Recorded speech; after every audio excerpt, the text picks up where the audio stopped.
Right now, somewhere in your house, your dog is watching you, not because he's hungry, not because he needs to go outside, but because in the last 30 seconds, you moved from the kitchen to the living room, and that small migration across your own home triggered something ancient and powerful inside his nervous system. He had to follow. He had to know where you went. He had to be near you. Most people call this love. Trainers call it bonding. Social media calls it adorable. But in 2011, a team of researchers at the Interdisciplinary Center in Israel discovered something that rewrites everything we thought we knew about what's happening when your dog shadows your every step. They found that dogs can form attachment patterns to their owners that mirror almost perfectly the attachment patterns humans develop with their romantic partners, their parents, their therapists. And here's what makes this philosophically extraordinary. Some of those patterns are healthy, and some of them are a silent distress signal that we've been misreading for years. You think your dog's constant presence is proof that you're doing everything right. But what if the opposite is true? What if the very behaviors you interpret as devotion are actually symptoms of something you accidentally created, and something that, left unrecognized, quietly diminishes your dog's capacity to exist as a complete being without you? These are the 7 signs. And by the end, you will never look at your dog's gaze the same way again. In 1958, British psychiatrist John Bowlby introduced a concept that would eventually become one of the most important ideas in psychology: attachment theory. His premise was elegant but unsettling. He argued that the way a child bonds to a caregiver in the first years of life creates an internal working model, a kind of emotional blueprint that shapes every significant relationship the child will have for the rest of their existence. Some children develop secure attachment. They explore confidently, handle separation with resilience, and trust that their caregiver will return. Others develop what Bowlby called anxious attachment, a chronic worry that love will be withdrawn, that closeness can evaporate, that one must constantly monitor the attachment figure to prevent abandonment. For decades, researchers assumed this framework applied only to humans. Then something unexpected happened. Scientists began noticing that when dogs were placed in modified versions of Ainsworth's strange situation test, a laboratory procedure designed to measure infant attachment, the dogs behaved in ways that were eerily familiar. They showed distress when separated from owners. They used owners as secure bases for exploration. They sought contact upon reunion. In 2018, researchers at the University of California adapted Ainsworth's classification system specifically for dogs, and what they found was remarkable. Approximately 61% of dogs showed secure attachment. The remaining 39% showed insecure attachment patterns, anxious, avoidant, or disorganized, at rates nearly identical to those found in human toddlers. Your dog is not simply following you because you dispense food. Your dog is following you because he has built an internal model of who you are, what you mean, and whether the world is safe when you're not in view. The first sign is relentless proximity seeking. This is the dog who cannot be in a different room. Not won't be, cannot be. The moment you stand, he stands. The moment you walk toward the bathroom, he's behind you. The moment you close a door, he's pressed against it, waiting. Dog trainers have a term for this: velcro dog syndrome, but the label obscures what's actually happening at the level of emotional regulation. In secure attachment, a dog uses the owner as a secure base, checking in periodically, then returning to independent activity. In anxious attachment, the secure base function is impaired. The dog cannot generate a sense of internal safety in the owner's absence, so he compensates by eliminating absence entirely. The second sign is exaggerated greeting rituals. Reunion behaviors are normal. What's not normal is a greeting response that is wildly disproportionate to the separation duration. If you step outside to check the mail and return to find your dog trembling with relief, vocalizing frantically, jumping repeatedly, this is not simply joy. This is the discharge of accumulated anxiety. Researchers studying cortisol levels in dogs with separation-related problems have found that the stress response can begin the moment the dog perceives pre-departure cues,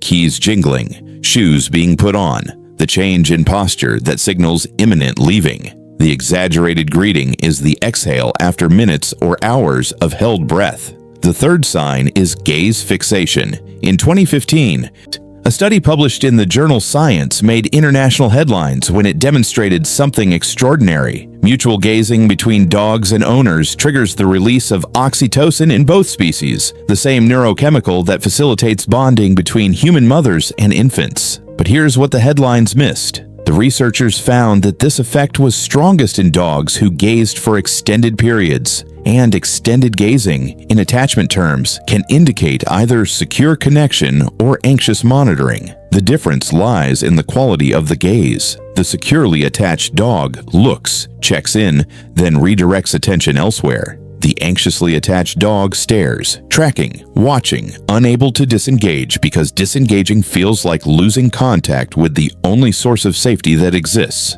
The fourth sign is distress at barrier separation. This is subtler than full separation anxiety, but equally revealing. You're home. Your dog can hear you, perhaps even see you.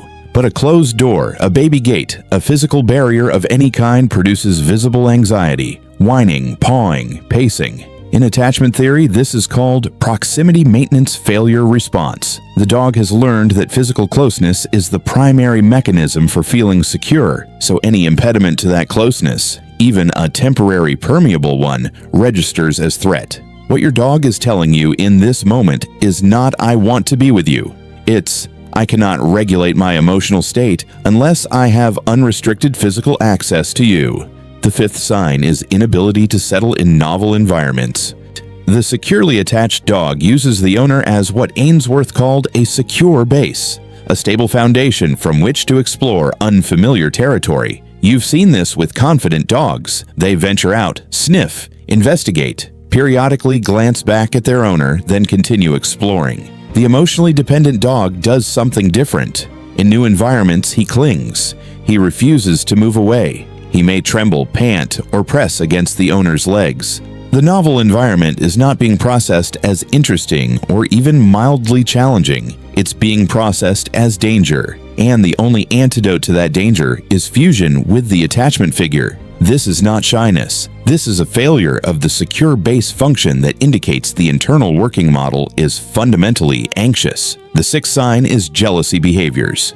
When another person approaches you, when another dog receives your attention, when anything threatens the exclusivity of the bond, the emotionally dependent dog escalates. He may wedge himself between you and the perceived competitor. He may vocalize. He may even display subtle aggression. The German philosopher Erich Fromm, in his 1956 masterwork, The Art of Loving, made a distinction that illuminates what's happening here. He wrote that immature love says, "I love you because I need you," while mature love says, "I need you because I love you." The difference is existential. The emotionally dependent dog's attachment is organized around need, the need for reassurance, the need for exclusive access, the need for the other's presence to maintain internal equilibrium. When that need is threatened, the system goes into protective mode. The seventh sign is the one most owners never suspect: learned helplessness in the owner's absence. You may not see this because you're not there when it manifests, but dogs with anxious attachment often develop a kind of shutdown response when left alone. They don't destructively chew, they don't bark for hours, they simply stop. They become passive, withdrawn, disengaged. They may refuse food, ignore toys, or spend the entire separation motionless. This is not calmness. This is a coping mechanism that emerges when the attachment system is chronically activated with no resolution possible. The dog has learned that being alone is an unsolvable problem, so he stops trying to solve it. He waits. And in that waiting, something essential about his capacity for independent flourishing diminishes. Here is what no one tells you about these 7 signs. Every single one of them can develop, not from abuse, not from neglect, but from love. From your love. From the consistency of your presence, the reliability of your responses, the very attentiveness that you believed was creating security. The research shows that owner behavior matters profoundly. Dogs whose owners are inconsistent in their responses, who sometimes reward proximity and sometimes punish it, who are themselves anxiously attached in human relationships, are more likely to produce dogs with insecure attachment patterns. But so are owners who never allow their dogs to experience manageable separations. So are owners who respond to every mild distress signal emotional with immediate comfort. So are owners who, in their desire to be good caregivers, accidentally communicate that the world is unsafe and the only refuge is fusion. The philosopher Fromm wrote that mature love requires something counterintuitive. It requires the capacity to be alone, not the tolerance of loneliness, but the active cultivation of an inner life that does not depend on the other's presence for its validity. This applies to dogs as much as it applies to humans. The goal is not a dog who doesn't love you, doesn't want to be near you, doesn't light up when you return. The goal is a dog who can do all of those things and also possess an internal sense of security that persists when you're not in view. A dog who can explore without checking every 3 seconds. A dog who can settle in novel environments. A dog who can experience your temporary absence as a pause, not a crisis. Look at your dog right now. Is he watching you? Of course he is.